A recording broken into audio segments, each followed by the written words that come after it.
alam dunia. Sekarang kita sudah di alam dunia, bisa nggak balik lagi ke alam rahim? Ngomong sama emak ibu, mak saya pengen balik lagi ke perut emak, mungkin nggak? Nggak mungkin. Begitupun nanti kalau kita sudah berada di alam barzakh, kita pengen kembali lagi ke alam dunia, itu pun tidak mungkin terjadi.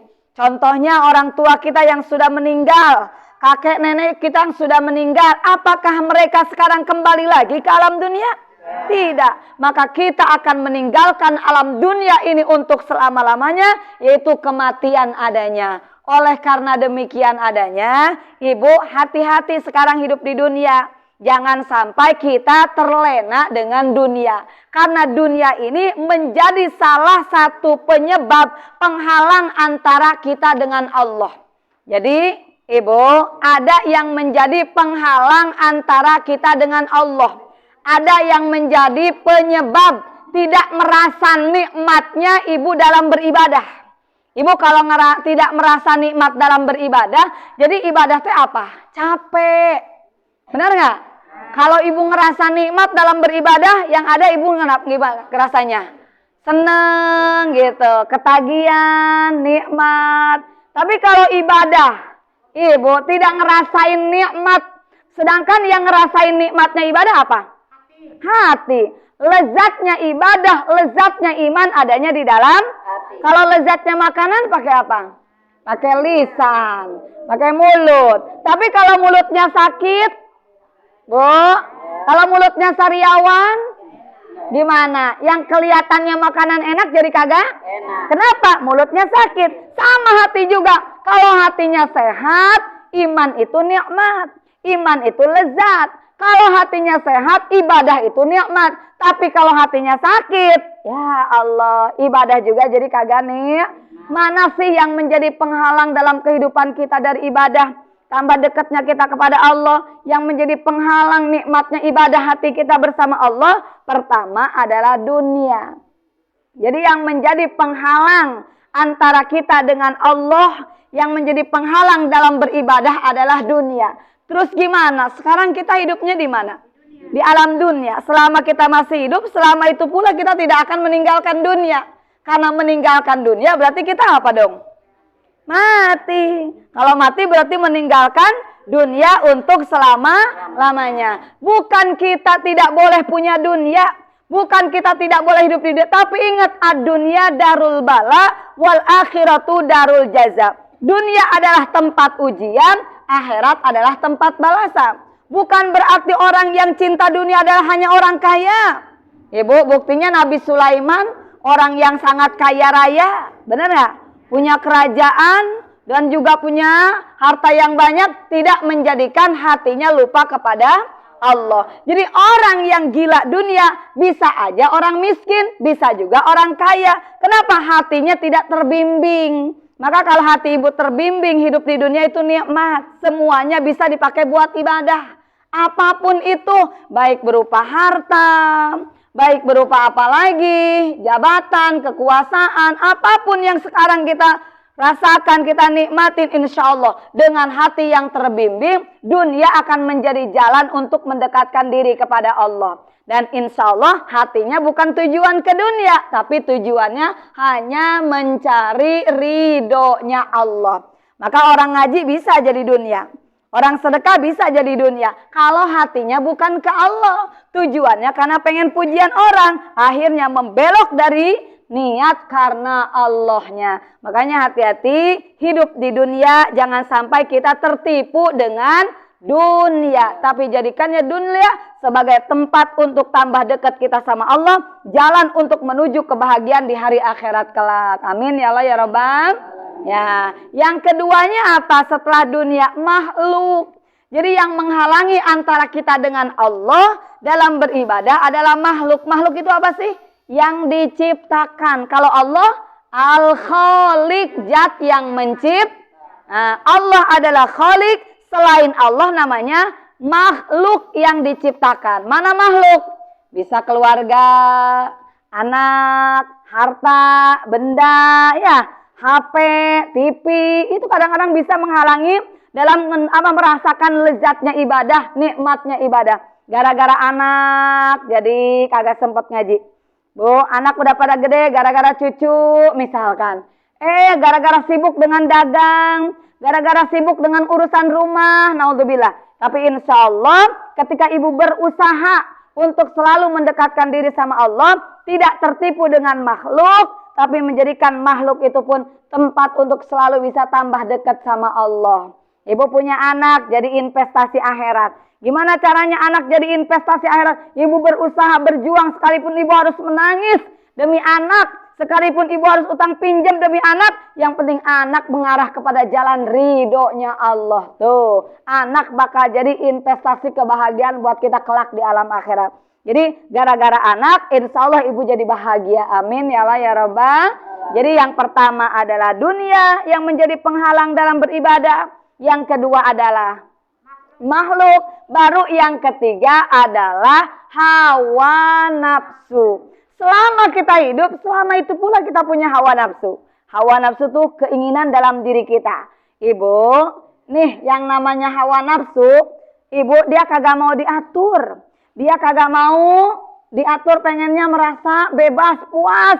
Kalau kagak terdidik, maka tuba liman kana akluhu amiron wa hawahu asiron. Sungguh beruntung, sungguh bahagia kalau orang sudah bisa menjadikan hati dan akal pikirannya sebagai pemimpin, hawa nafsunya sebagai tawanan. Jadi kita hidup jangan diatur sama hawa nafsu kita sendiri. Justru kita kudu bisa mengatur dan mendidik hawa nafsu kita. Makanya kudu daek ngaji. Harus mau nih kayak gini kumpul-kumpul di majelis ilmu punya guru yang ngebimbing rohani kita. Biar hawa nafsu kita tunduk pada semua aturan-aturan Allah. Karena level hawa nafsu ada 7. Ada berapa? Nah, yang paling pertama adalah yang paling bahaya. Nafsu yang paling jelek adalah nafsu ammaroh.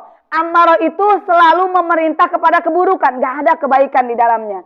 Insya Allah kalau ibu istiqomah dalam taklim, ngaji, ibu dapat bimbingan terus agama, insya Allah tidak ada nih yang namanya nafsu ammaroh.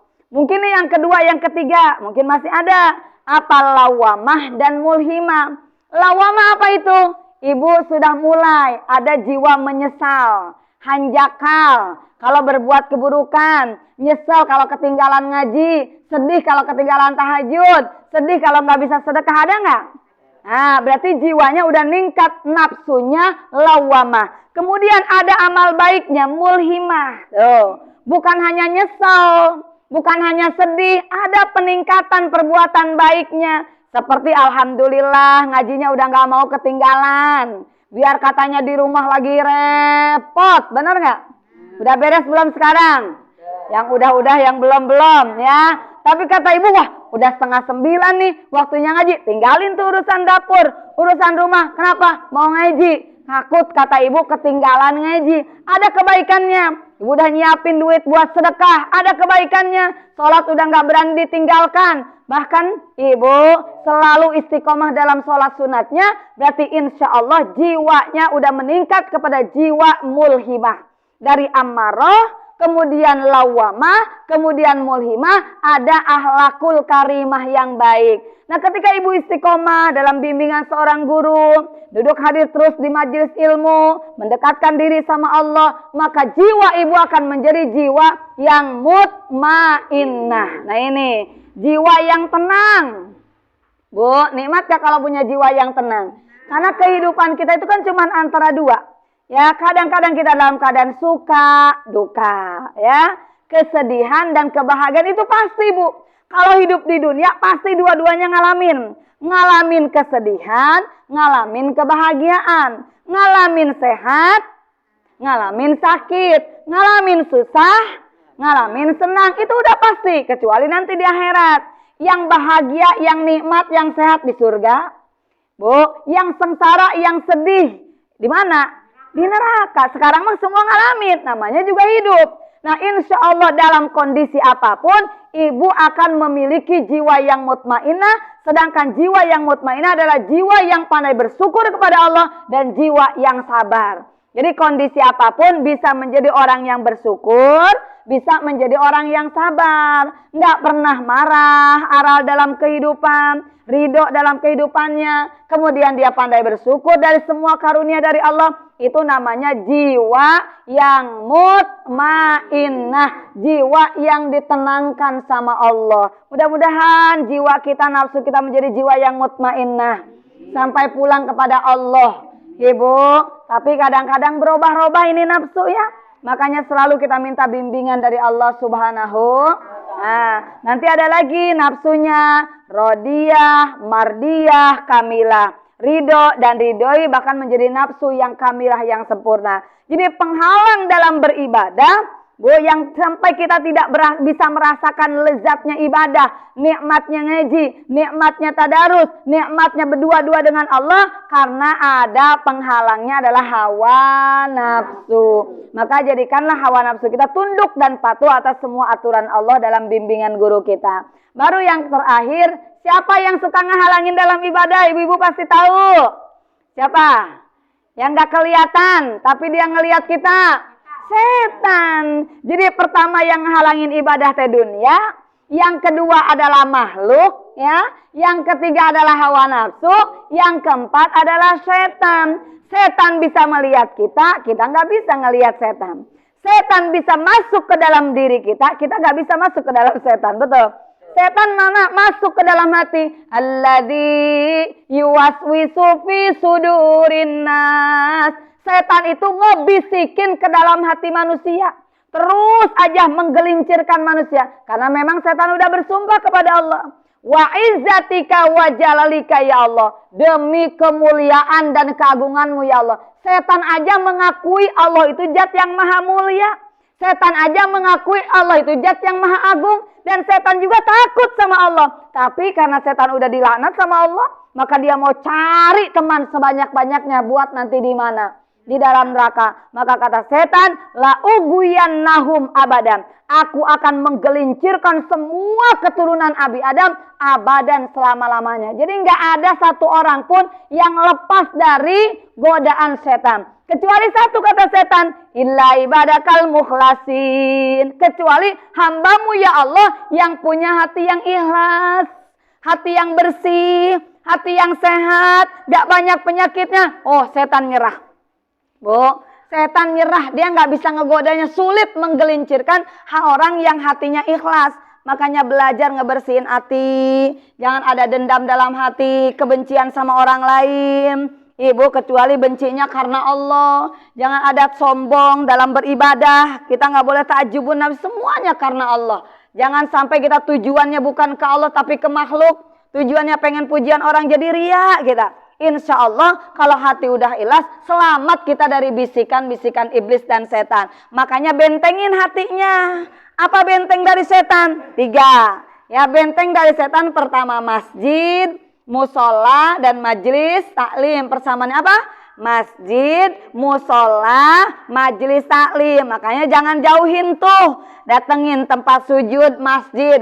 Datangin musola tempat sholat, deketin diri sama Allah. Majelis taklim, datengin nih majelis taklim, tempat untuk kita belajar. Nah, yang kedua, untuk membentengi kita dari setan adalah tilawatil Quran. Baca Nah, yang ketiga adalah zikir. Jadi 3 ini bisa membentengi hati kita dari setan. Kalau kosong hati kita dari zikir, setan masuk. Gitu, Bu.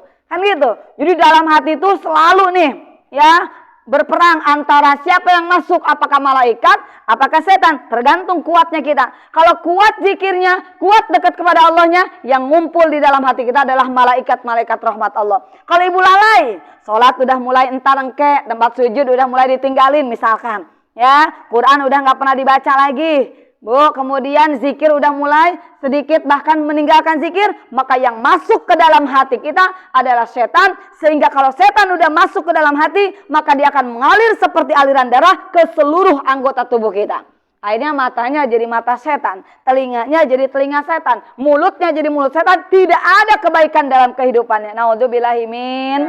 Makanya hati-hati nih, di dunia ada 4 penghalang dalam beribadah. Pertama adalah dunia, yang kedua adalah makhluk, yang ketiga hawa, nafsu, yang keempat adalah setan. Mudah-mudahan kita semua diselamatkan oleh Allah. Amin ya Allah ya Rabbal. Ya, itu saja ibu-ibu yang dapat saya sampaikan. Mudah-mudahan berkah, manfaat, kurang lebihnya mohon maaf. Ibu, ya.